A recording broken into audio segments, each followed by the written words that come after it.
九转回魂功不愧是师傅。毒蛤发现的人就在前面。小七，没有宗主要的那个男的。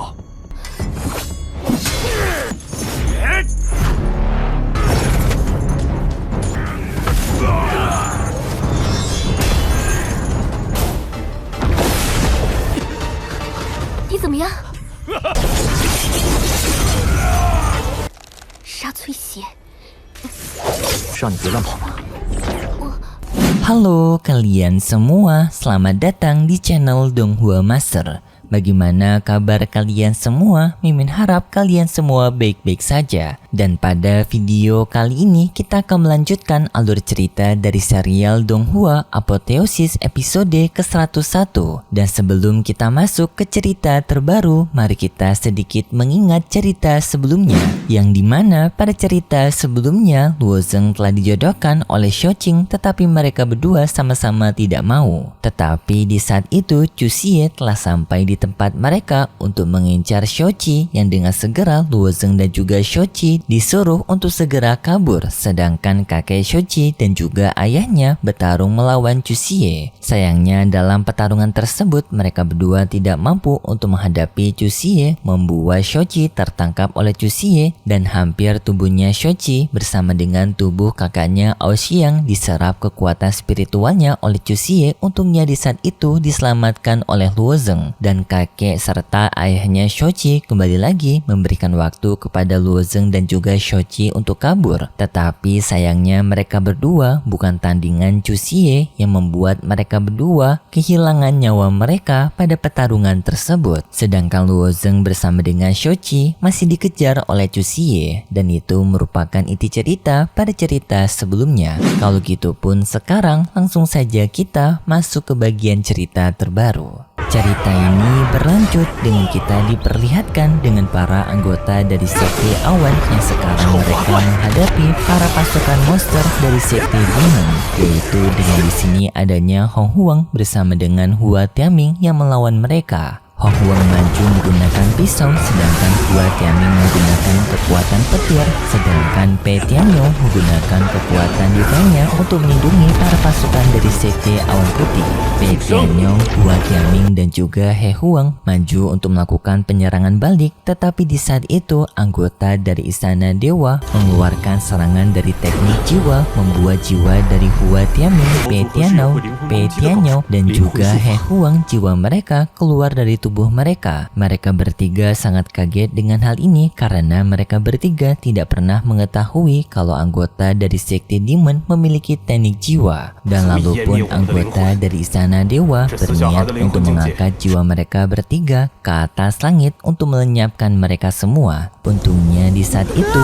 adanya Niu Die yang menyelamatkan mereka bertiga dengan menghancurkan teknik penyerapan dari anggota Istana Dewa. Hal ini pun membuat anggota Istana Dewa kaget karena nggak menyangka kalau pemimpin dari sekte awan putih dapat menghancurkan teknik jiwanya. Si anggota kuil dewa pun merasa tertarik kepada Niu Die, yang di sini ia menyarankan kepada Niu Die, karena kekuatanmu sangat menakjubkan. Bagaimana jika dirimu bergabung bersama dengan Istana Dewaku? Maka nantinya akan banyak orang-orang dari kuil Istana Dewanya yang akan mau untuk menjadikan Niu Die sebagai istri maupun selir. Niu Die menolaknya sambil menjawab, bagaimana kau bergabung saja dengan sekte awan putihku, maka kau akan menjadi pelayan yang baik. Setelah itu pun mereka berdua saling maju untuk menyerang satu sama lain. Sedangkan untuk Hua Tiaming, He Huang dan juga Pei Tianyo, mereka bertiga telah kembali ke tubuh mereka masing-masing, dan di sini mereka bertiga berniat untuk membantu Niu Die mengusir para pasukan dari sekte demon lainnya. Berpindah ke tempatnya Chu Xie sekarang, ternyata Luo Zeng sekarang telah berada di tangannya Chu Xie. Chu Xie menyerang Luo Zeng dengan menggunakan pedangnya, yang pedang itu menembus tubuhnya Luo Zeng, tetapi tak disangka tubuh yang telah ditangkap oleh Chu Xie ini merupakan tubuh spiritualnya Luo Zeng, bukan tubuh aslinya Luo Zeng, membuat Chu Xie kaget dan juga penasaran kemana Luo Zeng sebelumnya pergi. Dan tidak hanya itu, Chu Xie juga sadar kalau ternyata Shojin yang ia tangkap bukanlah Shojin, melainkan adiknya Shojin yang menyamar menjadi Shojin. Hal ini pun membuat Chu Xie merasa marah dan langsung menghajar adiknya Shojin. Lalu pun kita diperlihatkan kejadian sebelum mereka ditangkap oleh Chu Xie. Ternyata waktu itu Luo Zeng dan juga Shojin telah bertemu dengan adiknya Shojin,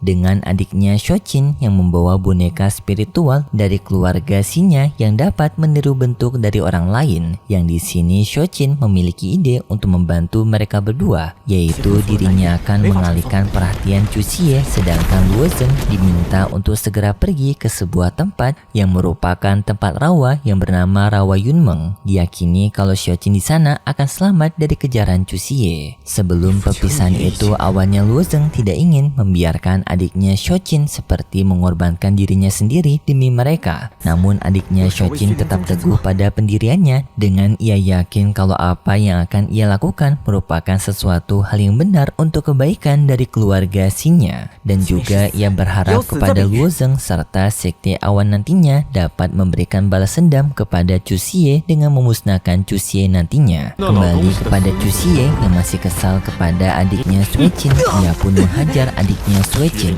sampai membuat adiknya Shojin ini tidak tersadarkan diri. Dan setelah itu pun ia menyuruh kepada bawahannya untuk segera membawa Shojin ke tempat penjara serta menggantikan pakaiannya dengan pakaian pria. Sepertinya di sini Chu Xie tidak tahan melihat pria memakai pakaian perempuan, dan juga tujuan mereka sekarang adalah untuk pergi ke sekte Eternal. Dan juga Chu Xie telah mendapatkan laporan mengenai rombongan dari sekte awan yang menyerang wilayah utara yang sekarang sedang dihadapi oleh anggota Istana Dewa. Sedangkan di tempat dari sekte Yunmeng, ia telah mengetahui kalau keluarga Xi telah dihancurkan oleh Chu Xie. Para anggota dari sekte Yunmeng lainnya merasa khawatir kalau sekte Yunmeng mereka akan menjadi target selanjutnya dari Chu Xie. Tetapi ketua sekte Yunmeng menganggap hal tersebut tidak akan terjadi karena sekte Yunmeng mereka dilindungi oleh energi spiritual. Kemudian pun kita berpindah ke tempatnya Luo Zeng dan juga Shojin sekarang. Di sini Shojin telah tersadarkan diri, tetapi ia masih sedih dengan kakek dan juga ayahnya sebelumnya yang telah dihabisi oleh Chu Xie. Shojin ngamuk dan berniat untuk kembali ke tempatnya Chu Xie membalaskan dendam kematian kakek dan juga ayahnya. Luo Zeng mencoba untuk menenangkan Shojin, tetapi Shojin tetap tidak mau. Yang di sini ia malah ingin mengakhiri hidupnya sendiri sebagai bentuk penyesalan karena menganggap kematian kakeknya dan juga ayahnya akibat dirinya yang diincar oleh Chu Xie. Luo Zeng menghentikan hal tersebut dan mencoba untuk menyadari Shojin kalau perbuatan ini pastinya tidak akan disenangi oleh ayah dan juga kakeknya yang telah berkorban untuk Shojin. Pengorbanan sebelumnya malah akan menjadi hal sia-sia. Tetapi Luo Zeng juga tidak terlalu peduli kepada Shojin ini. Jika Shojin berniat untuk mengakhiri hidupnya sendiri sebagai bentuk penyesalannya, maka Luo Zeng juga tidak peduli. Luo Zeng pun pergi dari sana meninggalkan Shojin. Tetapi tidak lama kemudian anggota dari sekte Yunmeng datang ke tempat mereka menyerang Shojin.